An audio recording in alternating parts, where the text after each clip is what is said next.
Oh, we're rolling. Hi, Matthew. All right. Hi, how you doing? Good. So this is Mark Goldberg here with the American Prospect and UNDispatch.com, chatting with Matthew Lee from Inner City Press. How are you? I'm okay. Just another week at the UN. I mean, I know that you look at other stuff as well, but I've nose to the grindstone. Mm-hmm. Now, Matthew, for our listeners' sakes, you're in the UN building right now. Matthew blogs from the bowels of the UN Secretariat on First Avenue. Well, if you the fourth floor bowels, but yeah, the fourth floor bowels. So that's the press area, right? Exactly. And to tell you, I mean, just to give a. As we speak, there's a stakeout interview outside the Security Council where the Belgian president of the council is speaking, but it's okay. It's important. Really, this is more important. Blogging head's more important totally. than the Belgian also, president. He's been all month. It's been starting Monday. China will have the presidency. So. Oh, actually, this I didn't realize. I know that this month was Belgian month, and I guess typically when a new country assumes the rotating presidency of the Security Council, they try to highlight it with some sort of theme. Right. And the Belgian theme, I believe, is resources in conflict. That's correct. And people made some. Go ahead. Yeah, no. There were some smart-ass comments about the Congo and Belgium's history there, but there were sort of cheap shots. Yeah.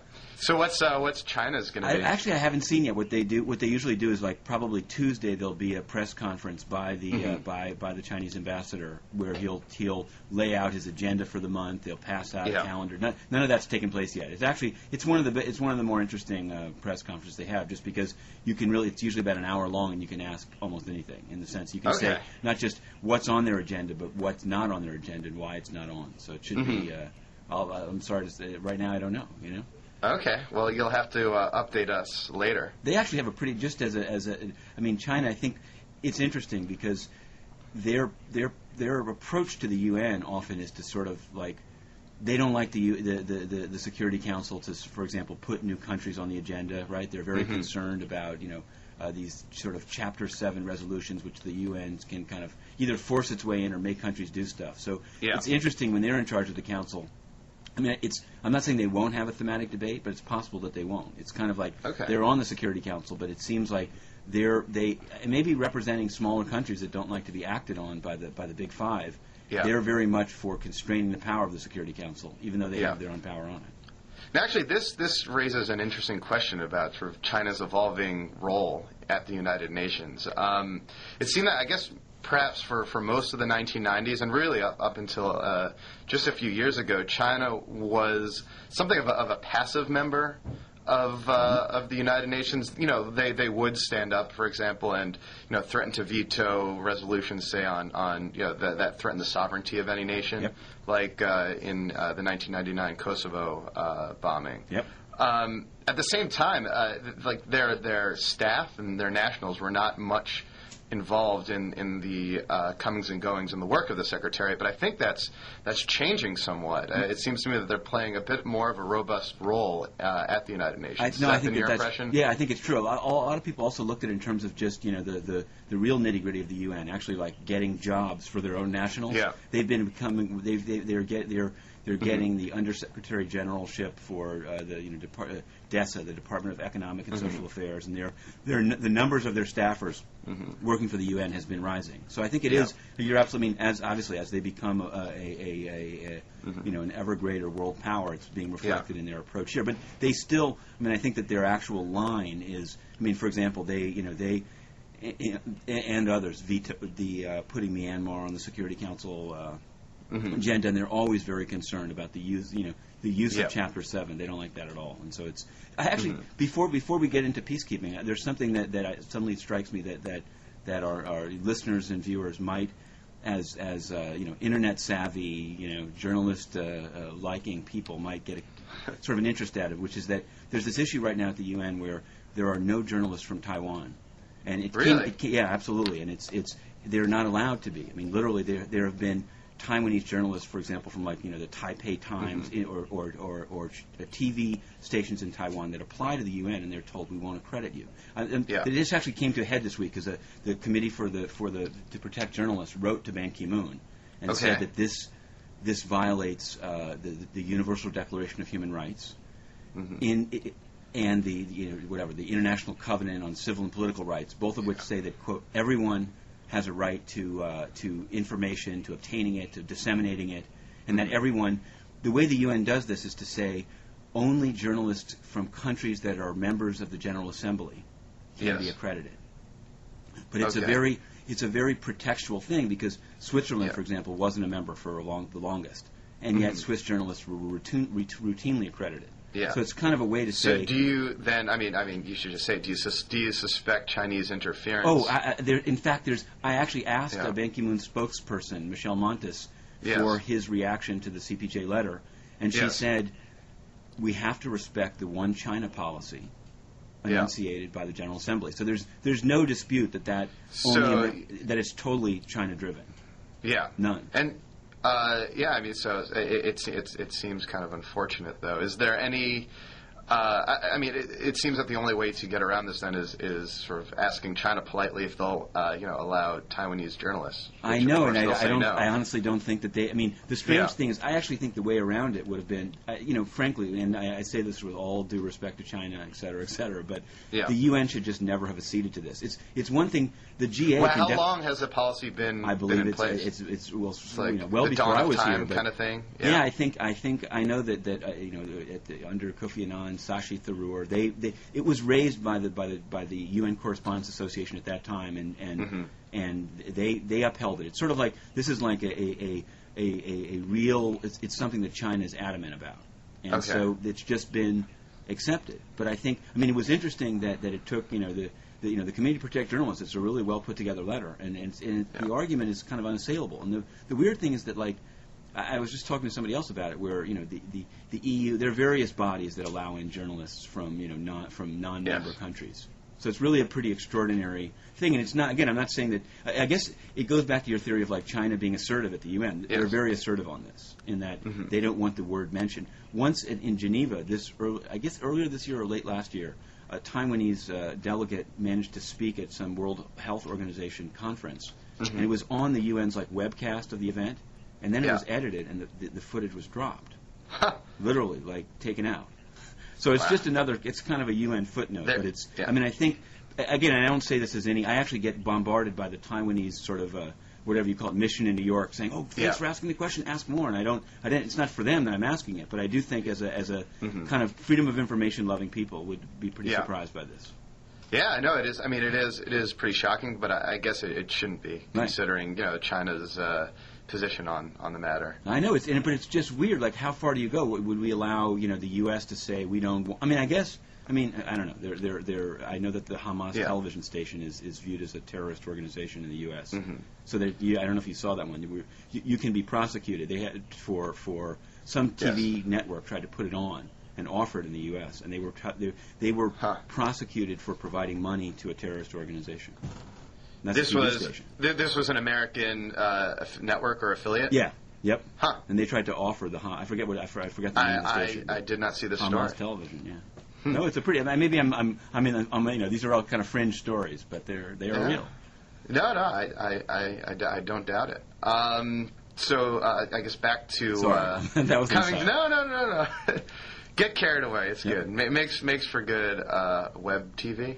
Right. Who knows? So yes, back to this week at the United Nations, Somalia. We had the visit by the essentially UN-appointed Prime Minister of Somalia to the Security Council. Is that correct? Yeah, he actually was a whole week. First he went to Washington and met with the Bush administration, and then came here. Ali Mohammed Gedi, the Prime Minister of the Transitional Federal government of Somalia. So it's not a government. Well, obviously they haven't had elections, but it's very much of a UN-sponsored government that only returned to the capital Mogadishu with the support of the Ethiopian troops. So now it's as people may see in the news, there's quite the supposedly routed Islamic Courts Union has reappeared as insurgents, and so it's becoming there are car bombs there. When the UN's humanitarian chief John Holmes went there were 4 car bombs in the space of an hour directed at him, or actually no, roadside bombs directed at his car. So he left.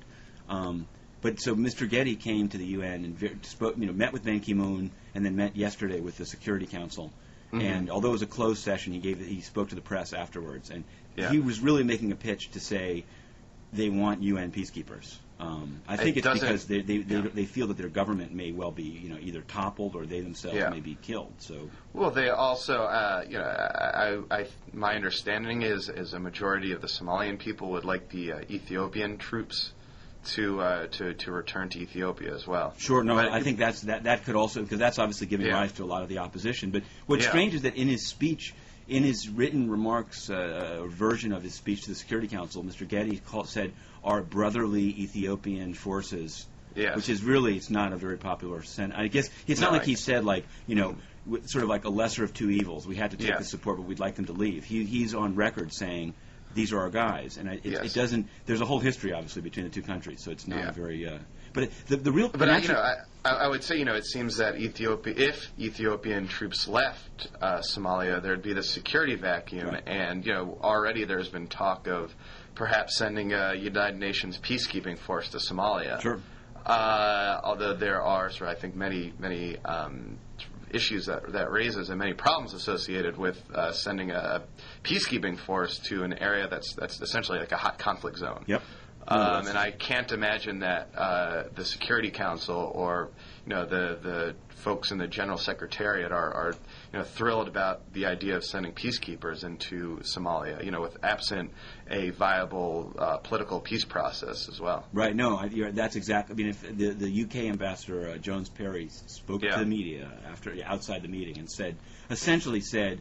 There are steps that the Somalis have to take, but if they took these steps, and these include somehow making peace out of that, then the UK would be prepared to support a resolution and send troops. But I think the one reason that the UN is sort of tempted to keep that possibility on the table of the UN sending a peace is because it's the contrast to Darfur, right? In Somalia, the UN is wanted. It's not like or at least by the government, they're being requested to come. Nobody's saying. Yes. In fact, right now there is an African Union force in Somalia. It's just too. It's too small. It's very small, though. It's something like 1,500 Ugandans. That's correct. And other countries had said. I had actually read, and I don't know why we haven't been able to nail this down. That Ghana has troops ready to go, but they can't afford to bring them across the continent. So it seems like. Really, countries could contribute money to at least transporting the African Union troops. It raises the same issues as Darfur, sort of like an underfunded, undermanned AU force. Mm-hmm. But from the UN's perspective, they like it because it's not. You have the government actually requesting it to be AU to become UN, but it's just too dangerous for them to. The other thing that came up in this, and it's sort of to show you the amounts of money involved, is Somalia is they've twice postponed it, but they're supposed to have a national reconciliation conference where all these disputing factions, probably except the insurgents, are viewed as still using violence, and they're not going to be invited, which is kind of self-defeating. But that seems the big issue is how inclusive they'll be. And Mr. Getty yesterday said we don't invite terrorists. So they're defining as terrorists anyone that's fighting against the Ethiopian troops. So it's a little circular, but. They came with a budget, which I'm proud to say that actually I don't think it had been reported, the size of the budget for the conference. It's not that it's that big, $32 million. So somebody had sent it to me, so I asked Getty. He said yes, and while he was here, $8 million were pledged by the U.S. and the European Commission. Now, that's the thing. I don't mean to interrupt you. No, not at all. I'm pledging money and actually delivering it, I happen to be two different things. Especially from the U.S., right? Particularly from the United States, because we've been pledging money to the African Union for a long time, but it's hard to deliver that money, especially for the hybrid force in Darfur. Sure. Did you want to? I know that I saw that you wrote this week about moves in the Senate to increase, for the U.S. to finally pay its fair share. Finally. Actually, this is a good transition, I guess. Finally, some good news on the United States peacekeeping arrears front. That's a mouthful, but essentially the Senate Foreign Relations Committee endorsed boosting American dues to pay for United Nations peacekeeping. I guess for the last almost decade or so, the United States has been assessed about 26% of the UN peacekeeping budget, but is only paying maybe 22 to 23%. And the gap therein has resulted in the accumulation of significant arrears in UN peacekeeping. And this is all sort of coming to a head right now because we're just talking about potential mission in Somalia. There's a potential mission in Darfur. UN peacekeeping right now is at its max. It's larger than it's ever been, and yet we in the United States haven't been paying our fair share. But with this new move in the Senate Foreign Relations Committee, sponsored by Biden and Lugar, the United States will actually be, coming closer to paying what we owe in peacekeeping dues around the world. No, and I think it was. I think you highlighted, but it's true. The quote that brought it all together was Biden saying, "At a time when we're asking the UN to do something on Darfur, it looks, you know what I mean? Yeah. So I think that it is what's also happened here. At least it was finalized this morning in the General Assembly was Ban Ki-moon's proposal to somehow restructure or split into the Department of Peacekeeping Operations. Yeah. Some in the press corps are a little bit not to say what's the difference, but a lot was made of this. Like this is going to bring it into the 21st century for all these missions. It did. So it was split in half, but he didn't get everything that he wanted. And that's what I heard is that the Fifth Committee actually scaled it back. He wanted sort of he wanted to be able to hire many more people than there was funding for him to actually hire. And again, this just it's a recipe, frankly, for disaster. Right. You have because the resources are so overstretched for peacekeeping right now. I mean, we've had this amazing growth, particularly in Africa, over the last 5 years. Yet, there hasn't been a commensurate growth back in the UN headquarters and command and control. There are over 100,000 peacekeepers around the world, but a tiny number, maybe the staff's something like 400, to do all the logistical work that's needed back in UN headquarters. Sure. No, they get pretty they get frazzled up there. Yeah, and the problem is you have these troop contributing countries, mostly from South. We talked about this a little last time, but I don't want to repeat myself. But we have these troop contributing countries that essentially contributing troops to United Nations peacekeeping helps them subsidize the rest of their military. And this is India, Pakistan, Bangladesh, and a lot of the developing world. Sure. And they provide the muscle of UN peacekeeping around the world. And it's not very expensive. It's something like a little over $1,000 per troop per month that each country is compensated. And for that, they send their troops into harm's way in Liberia or even Haiti, right off the coast of Florida, where there's not a single American peacekeeper. There are mostly Brazilians there. Yep. It does have this kind of burden sharing, I guess you can say, benefit to the United States, to American security, and I'm glad to see that we're finally starting to sort of put our money where our mouth is. Definitely. There's been. I'm always loved these kind of. Maybe it's the micro issues, but there's one of the issues in peacekeeping right now about countries that you named and one that you didn't. Yes. Fiji is that there's this. Fiji, yes. This is a good micro issue. Sure, but I know where you're going with this, but explain. Because the Kofi Annan had said right before he left, at the end of last year, that this was right after the military coup in Fiji. Had said that maybe henceforth the UN wouldn't continue using Fijian peacekeepers or would use fewer of them unless democracy was restored. Yeah. So Australia and New Zealand have actually been lobbying for they obviously view that's like their sphere of influence, and so there's really a brewing diplomatic border where Fiji has expelled a New Zealand diplomat and also a human rights lawyer there, but they've asked the UN to cut back on to follow through essentially on what Kofi Annan had said, and the UN hasn't done it. It's not a huge number of peacekeepers to begin with, but there's been. There continue to be reports in the press in New Zealand and Australia that, in fact, the number of peacekeepers from Fiji has gone up. Yeah. Well, it's funny, like Fiji, they were kicked out of the Commonwealth after that coup, which was, I guess, when was it? In late summer, early fall? Mm-hmm. Exactly. It was back in November when Kofi Annan said that, and it was right after. Yeah. And the same issue actually exists in Bangladesh, which I know one of our commenters on our last one was saying more should be said of Bangladesh. There's some. There actually was a protest out on First Avenue maybe a couple of weeks ago by and again you can't read, but people came and they stood across the street from the UN and said that the UN should stop using Bangladesh peacekeepers until the democracy is restored, etc. I mean, that I guess in principle that's a good idea, but in practice it would mean a collapse of peacekeeping No, around that's the world, exactly because they contribute, something, what is it, like 40,000 peacekeepers. No, sure. The Fijian one, tremendous amount. I think in part it's what became interesting is it wasn't a media generated issue. Like Kofi Annan unilaterally said, there's going to be an impact on Fijian peacekeeper contributions if democracy is not restored. So then it becomes, it's an interest. Obviously, it's always interesting to see if one Secretary General follows up what the other one does. Yeah. And also, I will say, there's been a real lack of transparency in it. It's sort of like the numbers.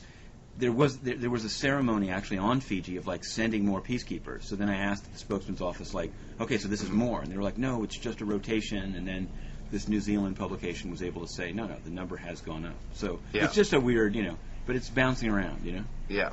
I guess continuing to talk about peacekeepers in Lebanon this week, 6 Spanish peacekeepers were killed in a car bomb. The Spanish peacekeepers were deployed to UNIFIL, which was established back in '78, but expanded dramatically over the summer, following the last summer's sort of month-long war between Hezbollah and the Israeli Defense Forces. And that the fact that these 6 Spanish peacekeepers were killed in a car bomb kind of raises the question whether or not the UN is being targeted in Lebanon. And if so, it could be a huge disaster in the making. Right. Yeah. No. I mean. Yeah.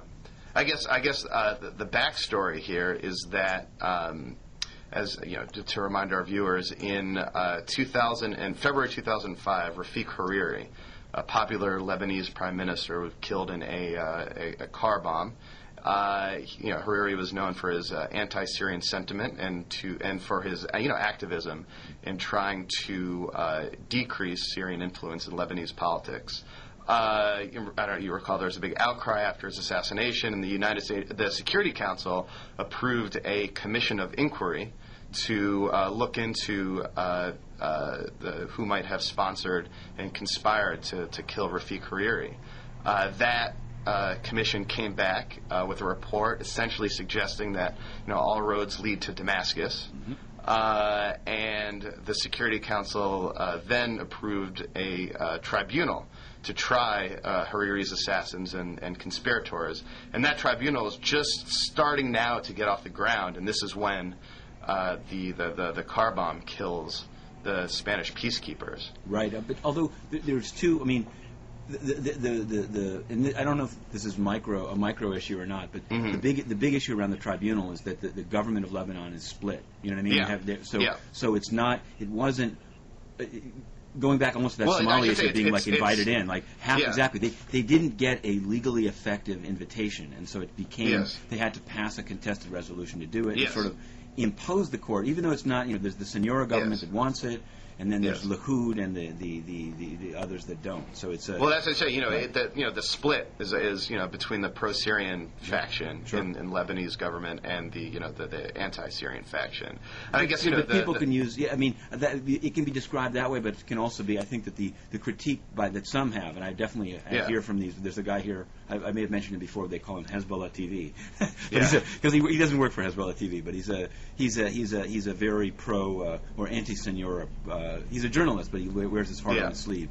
He always says that the Senora people want to internationalize Lebanon. That the only way they can stay in power is with the support of outside forces, and so they are I guess alternatively, some could describe the Lahoud people as being kind of nationalistic, like they don't want. I mean, in one way, it looks like they want Syrian interference in Lebanon, but they certainly don't want. Some people, they look at France, for example, and say, to some degree, not that it's a colonial power. They're concerned. So I'm not trying to take their side. It's just a different. And there's the alternate explanation of the car bombing is that it may not. There's this Fatah al-Islam. There's been this big ongoing battle between the Lebanese army and a definitely Islamic militant group in a Palestinian refugee camp in North Lebanon, and they had been on record saying if the Lebanese army didn't back off, they would expand the conflict to South Lebanon. So there are people that say, it could either, is it Syria, is it Fatah al-Islam? We should say, though, it is in almost all likelihood not Hezbollah who are actually very quick to condemn the bombing. No, definitely. And there's a third, back to Mr. Hezbollah TV. Yeah. His theory is that it's something called the Southern Lebanese Army, which he Okay. says is Israel sponsored. So that's viewed as a Really? conspiracy theory, yeah. But That that seems a theory, bit again, this is in some pretty marginal. There's at least it really is a mystery who did it. I'll put it that way. I guess my sort of great concern, if the perpetrators were in fact the same people who are likely to be targeted by this tribunal. Yep. Namely, pro-Syrian militant factions Yep. in Lebanon. It raises the prospect that we're going to see more and more of these car bombings in retaliation. Right, exactly. As every step of the tribunal. Yeah. As the tribunal progresses, and that that could be it could spell a disaster for UNIFIL, and who knows if they might be forced to withdraw as well. And, sure. There is actually. I mean, and this is. I don't want to call it a micro issue because it would be dismissive. Yeah. But there's a technical issue in this, which is that right after this happened, I think under journalist questioning in Spain, they acknowledged that the Spanish the vehicle that these people were in that exploded and they died in didn't have something called a frequency inhibitor, which would essentially make it impossible to detonate a roadside bomb or an unmanned by remote control. And so what people were upset about is that Spain actually has some people in Afghanistan, and they do have frequency inhibitors there. So because NATO is much better funded than exactly. peacekeeping. But here was sort of so. I mean, to me, it's like journalistically, I saw this story. It seemed kind of like something to be asked about. So I asked the spokesperson in one of their noon briefings here what UNIFIL and the UN's position was on in the future using frequency inhibitors, because there's a whole list of countries that have troops in with UNIFIL in Lebanon, and many of them are from Europe, including Belgium and France. And her response was that it's entirely a national issue. That although the UN speaks with the troop-contributing countries about issues, including equipment, what they actually use is a national issue. And I thought that's kind of a funny answer, because it is. I guess I think it might come back to resources. I can't imagine. I imagine Spain is in a much better position to fund these these inhibitors, as you say, than. Right, they didn't have the UN, but what it made me. I mean, again, and this is the sort of like being here and. It made me wonder, because there have been these other incidents in which there were Romanian peacekeepers in Kosovo, and there was a demonstration by pro-independence Kosovars that they fired rubber bullets into the crowd, and two people died. And the reason, as it turned out, and so one issue took place where the Romanian peacekeepers left the country, went back to Romania, have never been prosecuted, but or even sort of investigated in a way that they could face justice. But the excuse that was ultimately given was that the rubber bullets used were 13 years old. They were expired and they had hardened so that they were actually like real bullets. So this, I guess it came to mind in the idea that, like, is it entirely up to national contingents what equipment to bring? Frequency inhibitors would protect the soldiers, but you can come with old ordnance where you're actually putting the people, the peace you're supposed to be keeping, at risk. So it seems like the UN. I mean, again, not to be a polemicist, but there has to be a limit to these things being entirely up to the nations that give the troops. Because if they send troops, let's say, I actually heard once that the I don't know if I believe it was from Ukraine, that troops they sent into the Balkans under UN mandate didn't have helmets. Came without just didn't have helmets. Yeah, were sent without because helmets or with bogus Ukraine helmets. couldn't afford it. I believe that. Again, this is a good. I have to, everything that I've said, I've up till now is stuff that I've reported from here. I mean, I guess it just speaks, like, what you say speaks to the need to have a more funded and more robust central organ that's able to take care of these, that's able to take care of these things, that's able to restock old rubber bullets if they need to, definitely, and able to like you said, fund pay for helmets if member states can afford them themselves. Right. And again, it just comes to a matter of resources, and there's just not right now, at least, a surplus of resources at UN peacekeeping. The peacekeeping is being asked to do more and more and more. But again, the commensurate support it's given by member state hasn't kept up with the demands quite yet. Totally. No, you're right. And I don't mean to, but I mean, I think that's the main explanation is a lack of resources. But I also think there is this structural issue of countries contribute troops, but they don't really want to submit themselves to full kind of like UN justice. I mean, something, where for example, like there's the Romanians, you'd think that if you were, I'm not saying that they should go to jail for you. In fact, that whoever was using the old, gave them the old bullets, but but there was no ability on the UN's part to actually discipline them. Well, this is something we talked about last time a bit, is just the fact that the jurisdiction for peacekeepers is generally the state from which they come, and it's up to the states to prosecute them. Right. And that's because there just isn't an international treaty, for example, on how to prosecute peacekeepers, and whether or not that it's wise to create some common standards, I guess, is another conversation. Right. No, exactly. And I just mean like there's just to put this issue of equipment behind us. There's some that say, and this may seem to you kind of that, for example, with the old rubber bullets, the countries are actually reimbursed by the UN for the ordnance they bring into the theater. So it's actually not that the UN said we can only afford to give you a small amount of money, so bring some bogus bullets.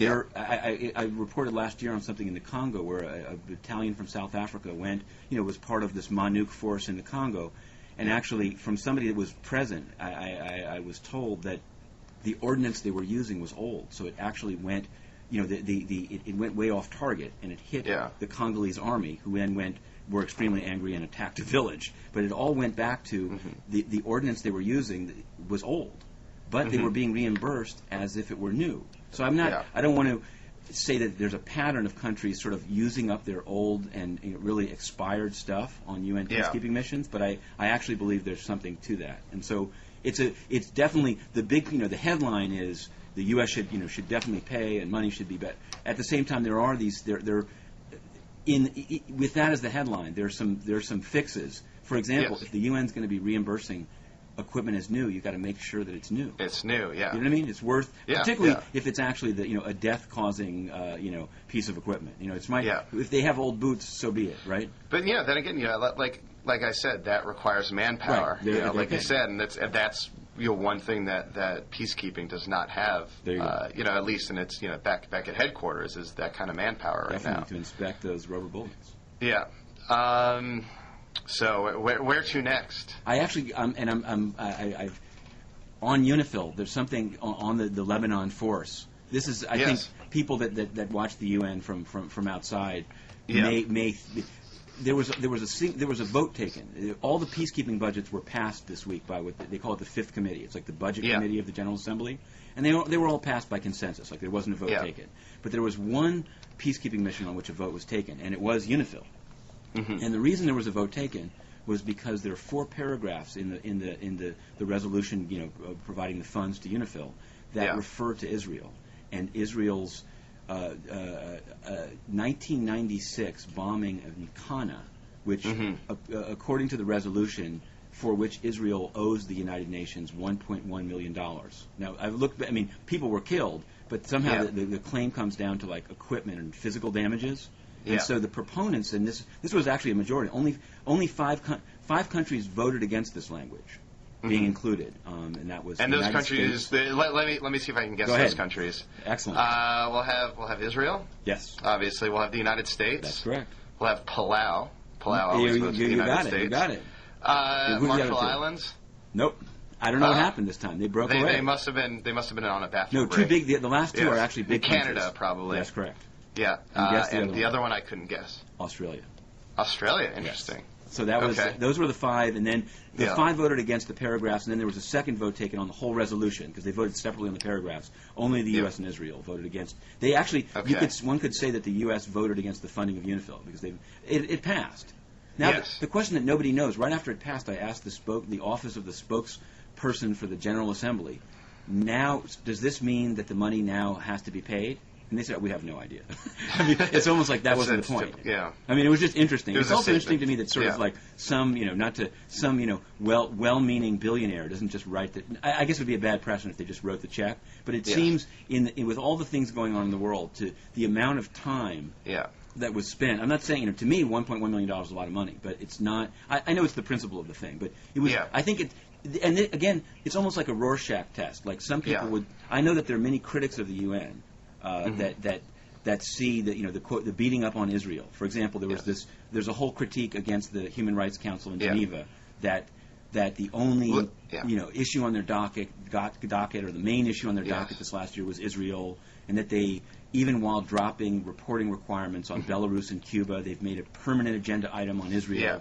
So it's sort of, I guess that's why I'm saying in a way this was kind of a hype issue, but it is true of all the things in the UN to be voting on. This was the only thing that was put to a vote. And I'm sure that it wasn't just the time of the vote, it's that the amount of sort of energy and speechifying. Well, I guess, similarly, what's interesting, I guess, about the composition of UNIFIL is that it's predominantly Western European. Yep. And that's actually because that's something that Israel demanded and got. Yep. Following the last summer's war, Israel wanted troops from countries with sophisticated military capacities.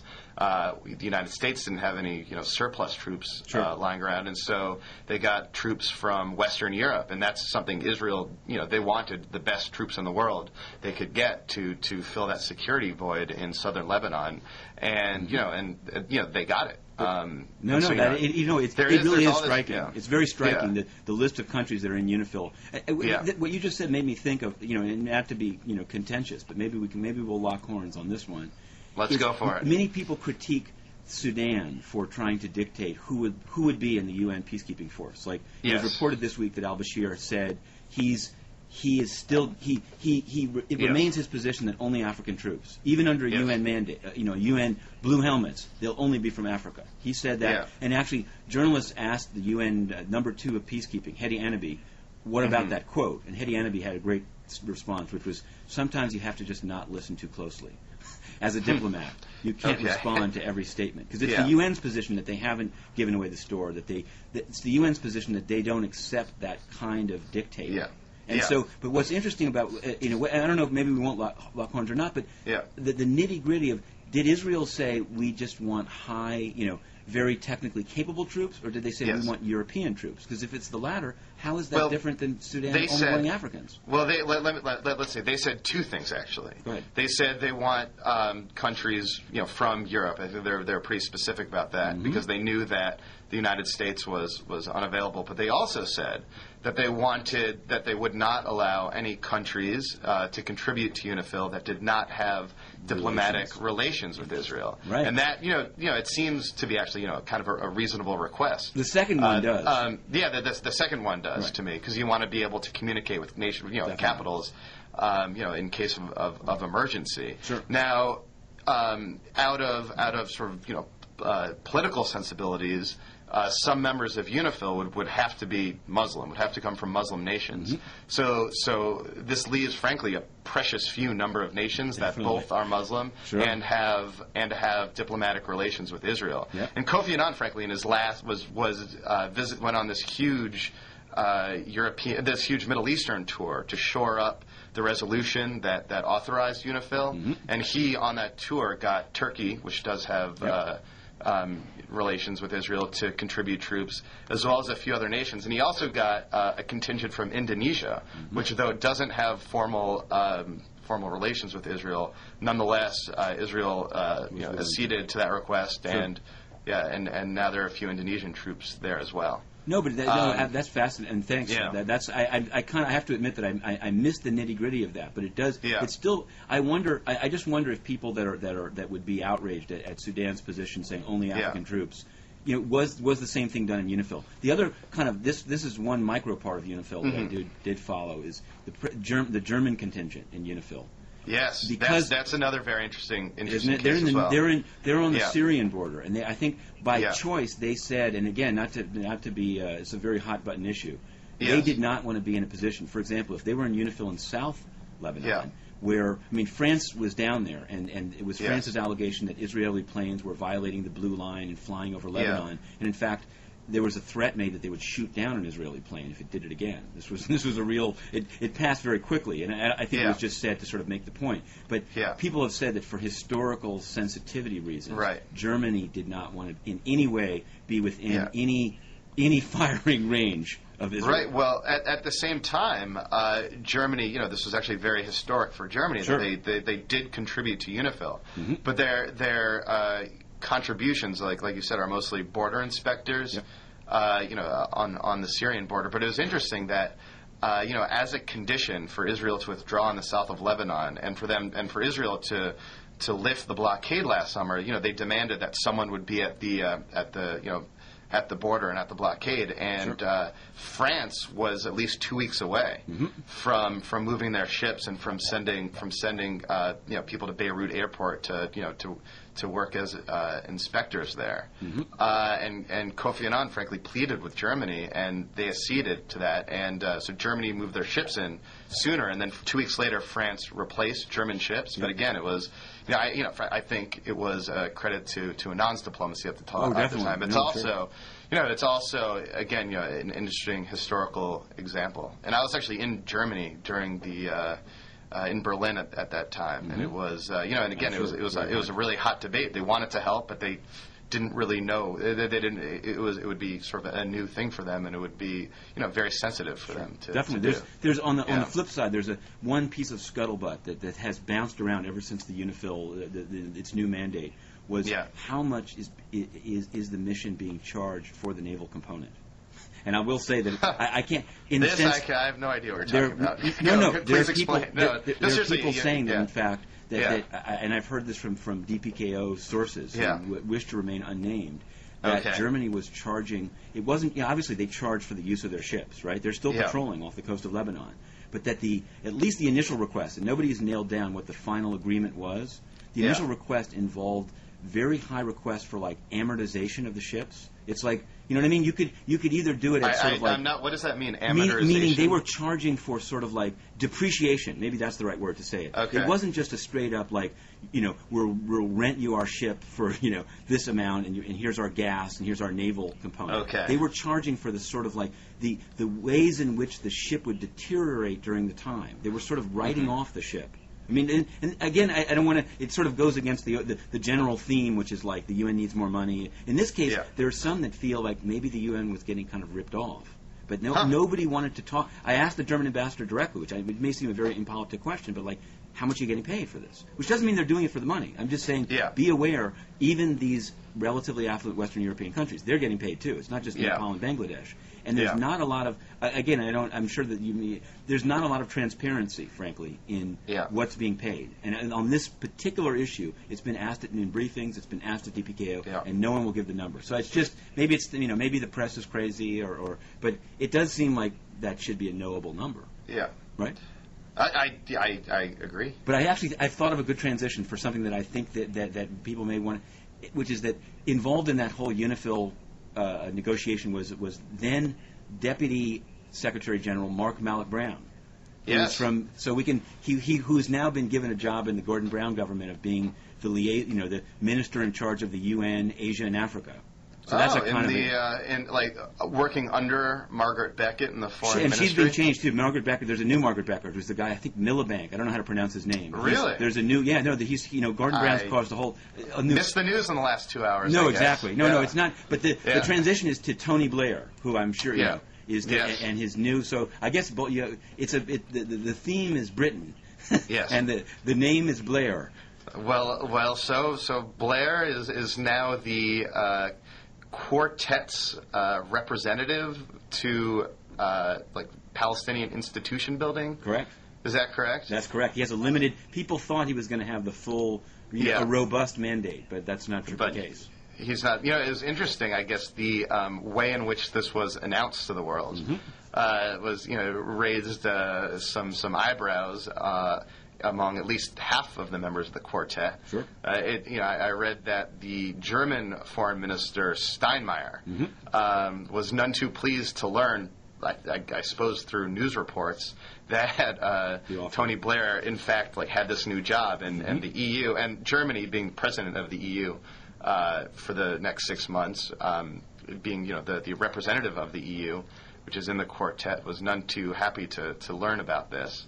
And Russia as well. It seemed to be a decision, I guess, bilaterally between the UN and the United States to promote Tony Blair to this new post. And in that relation, I would say it's pretty much a unilateral U.S. one. Not to be negative, but I think I would I'm here, being here enough. I'm not saying that he's not, he's not a big name or whatever, but it doesn't seem. People actually asked for, obviously, why does Ban Ki-moon think he's not experienced enough? But people, it seems that there are some in the Middle East who feel that Blair is so closely associated with the Bush administration's policies in Iraq and elsewhere that he's not a credible, that he won't, he has a lot to prove to the Palestinian side of the area, and so, people tried to sort of see how Ban or his spokesperson would somehow address that, and they just said, hey, the quartet statement stands for itself. But my sense is like the U.S. said, this is our guy, and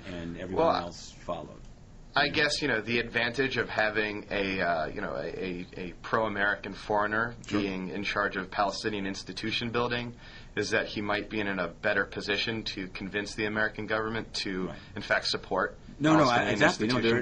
There's that, and also people would, if they're talking with him, they do know that he talks to George Bush, so you're not sort of like having to negotiate twice. So I was just saying that critique is out there, and I guess he could disprove it. But it was, you're right that we say it's a quartet, but it even it leads you to wonder like how are the quartet's decisions made? Supposedly there's the U.S., the UN, the EU, and Russia. Yeah. But in this case, at least two of the four sort of were how did this happen? Well, that was, this again, last time we spoke, we brought up the leaked end of mission report from Alvaro de Soto, who you informed me was Hernando de Soto's brother, which I did not know. What a family, and so he was the Secretary General's special representative to the peace process. And one of the points he makes speaks directly to the point you were just making was that there's this critical moment where after the Palestinian parliamentary elections voted a Hamas majority, there's a big question what to do with funding. The United States immediately decided to cut off funding, even though we had supported the elections in the first place. And the EU sort of quickly just simply caved to American demands, and Alvaro de Soto was kind of holding up his hand, saying, wait, hold on, maybe this is an opportunity to co-opt Hamas, and maybe we should see where this goes and work with this a bit. But it was sort of the decision was entirely, frankly, the Americans, and he was upset that the Europeans had capitulated so quickly to the demands of the Americans on this count. And now we're seeing right now this civil war, which is largely a result of this.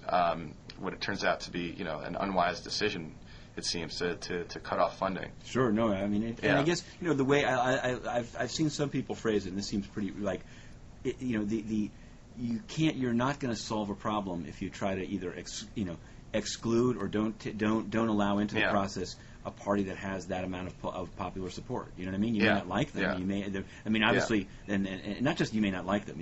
It's the same. It's actually going full circle to Somalia. It's the whole idea of like, okay, the people that are actually fighting the Ethiopian troops and like doing car bombs at the UN's. They're the ones that John you Holmes, want to have. If you, you're free to have a peace talks with the people that aren't fighting, but the whole point is you've got to talk to the people that are fighting. Yeah. And that's Agreed. All righty. It is, I guess, time for us to sign off. Okay, there's there's one topic I know that it's either maybe at some point we'll address is Security Council reform and what countries. Yeah. That's a whole nother. We can talk about that till the cows come home. Exactly, but these are there's enough timely stuff in the world that. Yeah. Certainly. Well, have a great weekend. Thanks a lot. You too. All right, and enjoy it till we chat again. Okay, excellent. All right, bye-bye. Bye-bye.